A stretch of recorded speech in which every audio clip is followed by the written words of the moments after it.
समझा था कि मैकेनिक्स क्या होता है, मैकेनिक्स की ब्रांचेस के बारे में पढ़ा था, रिजोल्यूशन ऑफ फोर्सेस के बारे में समझा और पढ़ा था हमने। उसके बाद हम लोगों ने रिजोल्यूशन में रेक्टेंगुलर कंपोनेंट को देखा था, जो कि एक स्पेशल टाइप का कंपोनेंट था किसी भी रिजल्टेंट फोर्स या फोर्स के लिए। उसके बाद हम लोगों ने इसी रिजोल्यूशन ऑफ फोर्सेस में स्पेशल टाइप के फोर्स देखे थे, वेट, नॉर्मल रिएक्शन और फ्रिक्शन। एंड देन फिर हमने पढ़ा लॉ ऑफ पैरेललोग्राम के बारे में। तो लास्ट लेक्चर में हमने जो derivations law of parallelogram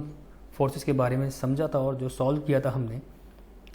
derivation को, उसकी जो डेरिवेशन ड्राइव करके हमने निकाला था कि किसी भी दो फोर्सेस के बीच का एंगल अगर थीटा है और वो दो फोर्स पी और क्यू मैंने एज्यूम किया था और उसका अगर मुझे रिजल्टेंट फाइंड करना है तो हमने जो फॉर्मूला ड्राइव किया था वो था capital R equal to square root के अंदर P square plus Q square plus 2pq cos theta. अगर हमको ये फाइंड आउट करना है कि इसी रिजल्टेंट का हमको एंगल निकालना है, अगर एंगल फाइंड आउट करना है तो एंगल फाइंड आउट करने के लिए हमें इसी एंगल निकालने के लिए हमें जो फॉर्मूला हमने ड्राइव किया था वो था, जब हमने ये माना था कि रिजल्टेंट का एक कंपोनेंट के साथ जो एंगल मैंने फाई लिया हुआ था उसके लिए type tan phi equal to Q sine theta divide by P plus Q cos theta, ये मैंने ड्राइव किया था। इतना सब कुछ करने के बाद आज हम लोग जो बात करेंगे कुछ न्यूमेरिकल सॉल्व कर लेते हैं इसके, ताकि आप लोग अपनी बुक जो आपके पास अवेलेबल हो उससे फिर आप लोग बुक से अगर तो न्यूमेरिकल सॉल्व कर लीजिएगा, थोड़ा सा प्रैक्टिस करेंगे तो आपको बेटर वे फील होगा और आगे आप इस सब्जेक्ट में कमांड अच्छी पकड़ पाएंगे। तो पहला न्यूमेरिकल है, find the magnitude of two forces such that if they act at right angle their resultant is square root 10 kilonewton, while they act at angle of 60 degree, their resultant is square root 13 kilonewton। पहले question को कम से कम 2 से 3 बार आपको read कर लेना है। Read करने के बाद ये समझना है कि क्वेश्चन क्या कह रहा है। क्वेश्चन ये कह रहा है कि आपको find the magnitude of two forces, यानी कि दो फोर्स उनका मैग्नीट्यूड निकालना है, यानी उसकी वैल्यू निकालनी है, कितनी जो भी फोर्स की वैल्यू है, such that if they act at right angle there. अगर दो फोर्सेस का हमें मैग्नीट्यूड निकालना है जब वो आपस में कितने एंगल पर हैं, 90 डिग्री एंगल पर। एट राइट एंगल का मतलब क्या होता है, 90 डिग्री। तो 90 डिग्री एंगल पर जो ये पी और जो क्यू फोर्सेस हैं इनको हमें फाइंड आउट करना है, लेकिन इनका रिजल्टेंट आपको दिया हुआ है। कितना दिया हुआ रिजल्टेंट दिया हुआ है आपको स्क्वायर रूट के अंदर 10 किलो न्यूटन। रिजल्टेंट आपको दिया हुआ है स्क्वायर रूट 10 किलो न्यूटन, यानी कि जो आपका P और जो Q फोर्सेस हैं इनका रिजल्टेंट कितना है, square root 10 kilo newton. Angle दोनों के बीच का कितना है, P और Q का 90 डिग्री। फिर ये कह रहा है while they act an angle of 60 degree there resultant is square root 13 kilo newton. मतलब यही P और Q के बीच का एंगल कितना हो जाए, 60 डिग्री, तब जो इसका रिजल्टेंट है वो कितना है, स्क्वायर रूट 13 किलो न्यूटन। अब हमको जो सॉल्व करके निकालना है, हमें P और Q निकालना, मतलब क्वेश्चन ये कह रहा है कि आपको दोनों केस के लिए P और Q की वैल्यू फाइंड आउट करना है। उसने बस इतना बताया है कि P और Q के बीच का जब एंगल 90 डिग्री था तब रिजल्टेंट कितना था, स्क्वायर रूट 10 किलो न्यूटन, और जब P और Q के बीच का एंगल 60 डिग्री है तब रिजल्टेंट कितना है, स्क्वायर रूट 13 किलो न्यूटन। तो हमने जो गिवन था वो ऊपर लिख लिया है केस फर्स्ट के लिए। हमारा फॉर्मूला क्या होता है रिजल्टेंट निकालने का, square root P square plus Q square plus 2pq cos theta. Resultant का वैल्यू दिया था स्क्वायर रूट 10 किलो न्यूटन, जब एंगल कितना था दोनों के बीच का, दोनों फोर्सेस के बीच का एंगल कितना था, 90 डिग्री। तो हमने यहाँ पुट कर दिया। पुट करने के बाद square root 10 equal to square root के अंदर P square plus Q square plus 2pq cos 90। Cos 90 value कितनी होती है, 0, वो यहाँ पर पुट कर देंगे। तो square root 10 equal square root के अंदर P square plus Q square, ये वैल्यू क्या हो जाएगी, 0 हो जाएगी, तो खत्म हो जाएगी। ओके, अगर मैं इसका स्क्वायर करूँ दोनों साइड में, स्क्वायरिंग बोथ साइड कर दूँ तो क्या आएगा वैल्यू ये 10 equal to P square plus Q square. ये क्या हो जाएगा, इक्वेशन फर्स्ट हो जाएगा। ओके, अब इसके बाद जो सेकंड केस में बोल रहा था कि अगर इन्हीं दोनों फोर्सेस का एंगल चेंज कर दिया जाए, मतलब कि दोनों फोर्सेस के बीच का एंगल चेंज कर दिया जाए, तब रिजल्टेंट क्या कितनी थी, स्क्वायर रूट 13, मगर पी और क्यू क्या रहेंगे, सेम रहेंगे। तो उस केस के लिए आर कितना हो जाएगा, R equal to square root 13 दिया हुआ है, थीटा कितना दोनों के बीच का 60 डिग्री। रिजल्टेंट निकालने का formula square root P square plus Q square plus 2p cos theta. R की जगह रखेंगे स्क्वायर रूट 13, ये 13 लिखा हुआ है, ध्यान रखिएगा, थोड़ा सा कंफ्यूज मत होइएगा, स्क्वायर रूट 13 लिखा हुआ है, इक्वल स्क्वायर रूट के अंदर P square plus Q square plus 2pq cos 60 degree. Then cos 60 value कितनी होती है, कॉस 60 कितना दिया होता है, 1/2 होता है। कॉस 60 वैल्यू कितनी होती है, 1/2 होती है, वो मैंने यहाँ पर पुट कर दिया। ये 2 और 2 कैंसिल हो जाएगा, तो square root 13 equal to under root P square plus Q square plus 2pq cos 60 की रखा है मैंने 1/2,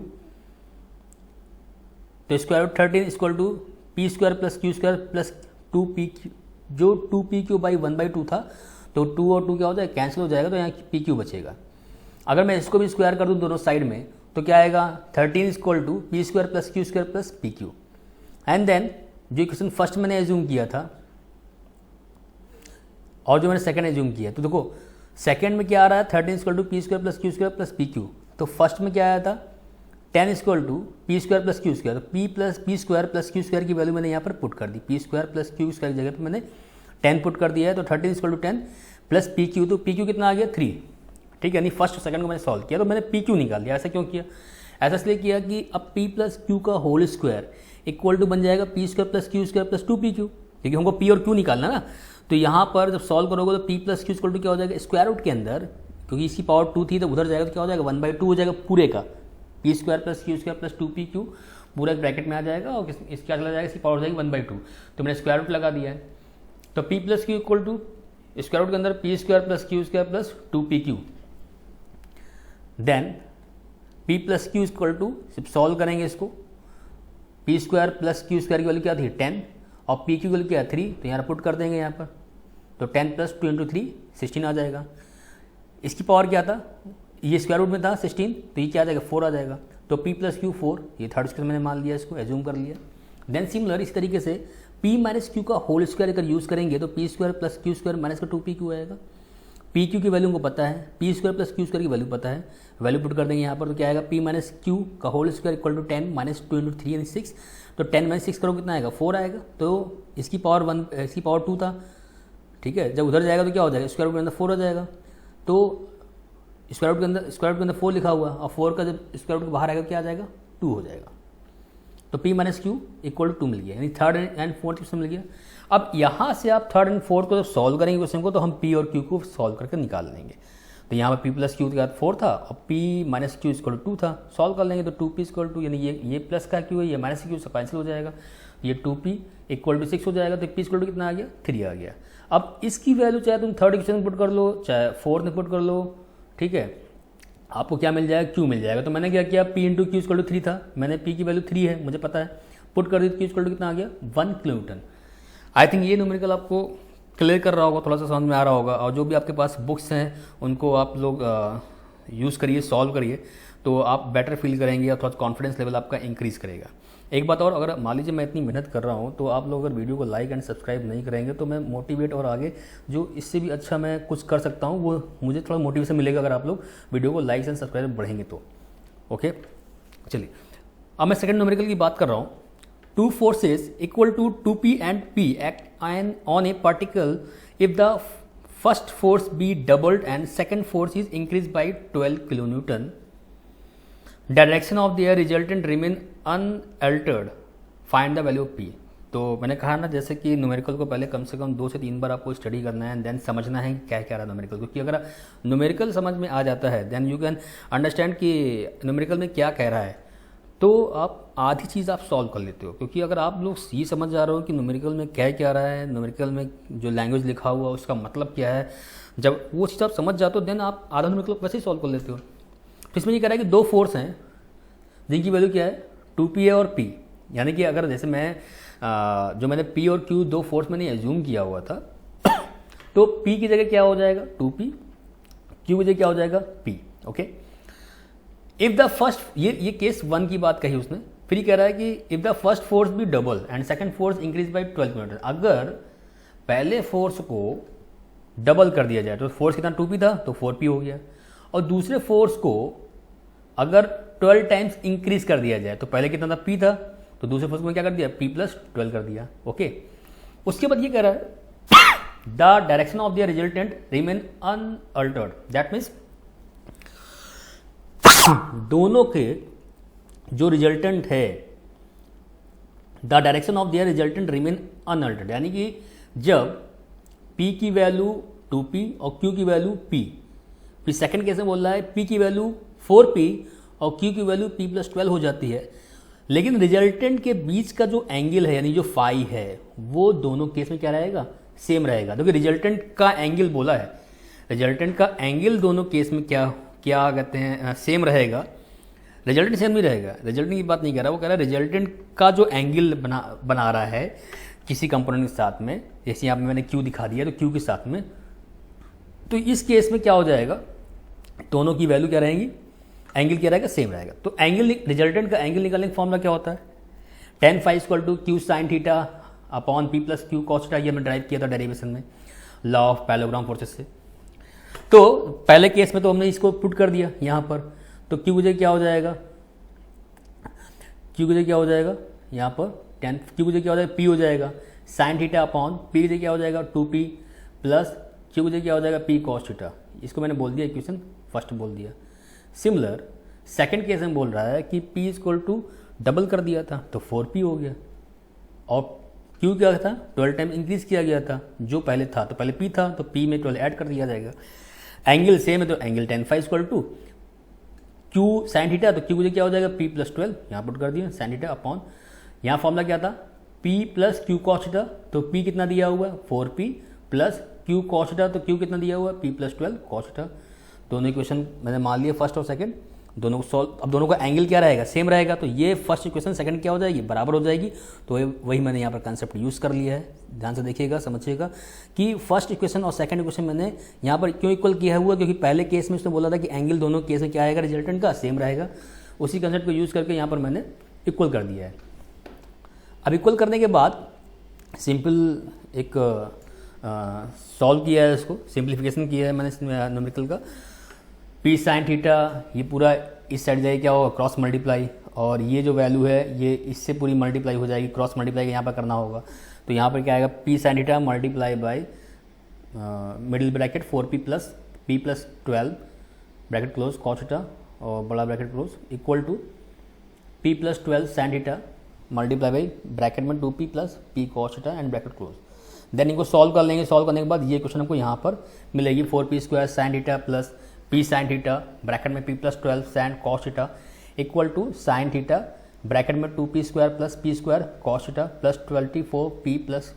12P cos theta bracket close. And then ये देखना है कि सॉल्व करने के बाद कि यहाँ पर जो लेफ्ट साइड में लिखा हुआ है और जो राइट साइड में लिखा हुआ है उसमें क्या क्या कुछ कैंसिल हो रहा नहीं हो रहा। देखो जो मैंने रेड से बनाया हुआ है ये कैंसिल हो रहा था, देखिए P square sin theta multiply by cos theta, तो यहाँ पर लिखा हुआ P square sin theta multiply by cos theta, तो ये क्या हो जाएगा कैंसिल हो जाएगा, क्योंकि लेफ्ट साइड में जो वैल्यू लिखी हुई है वही वैल्यू राइट साइड में लिखी हुई है, तो क्या हो जाएगी कैंसिल हो जाएगी। Similar 12P sin theta multiply by cos theta left side में लिखा हुआ है और राइट साइड में भी क्या कहते हैं यही सॉल्व करके निकाला है 12P multiply sin theta multiply by cos theta, तो ये क्या हो जाएगा कैंसिल हो जाएगा। उसके बाद बचेगा क्या, हमें जो रिमेनिंग पार्ट बचेगा वो बचेगा 4P स्क्वायर sin थीटा, ये कैंसिल हो गया, इक्वल टू 2P स्क्वायर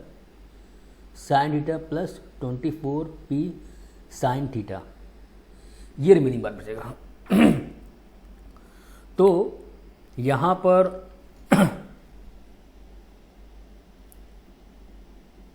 हाँ देखिए ये जो 2P स्क्वायर sin थीटा था ये इधर जाएगा तो क्या हो जाएगा, ये 4P स्क्वायर sin थीटा था, तो ये जब लेफ्ट साइड जाएगा 4P स्क्वायर sin थीटा, तो ये 2P स्क्वायर sin थीटा उधर जाएगा तो क्या हो जाएगा, ये 2P स्क्वायर sin थीटा हो जाएगा, ये बच गया। ठीक, ये वैल्यू और ये वैल्यू क्या हो गई यहाँ पर कैंसिल हो गई, तो 2P square sin theta equal to हो जाएगा 24p sin थीटा। अब देखिए यहाँ पर p की पावर 2 है, यहाँ p पावर 1 है, तो यहाँ पर p एक p क्या हो जाएगा, कैंसिल हो जाएगा, तो क्या बचेगा 2p multiply by sine theta equal to 24 sine theta. अब साइन थीटा यहाँ पर भी है और साइन थीटा यहाँ पर भी है, तो ये भी क्या हो जाएगा, कैंसिल हो जाएगा, बचेगा क्या 2p इक्वल टू 24, तो p इक्वल टू कितना आ जाएगा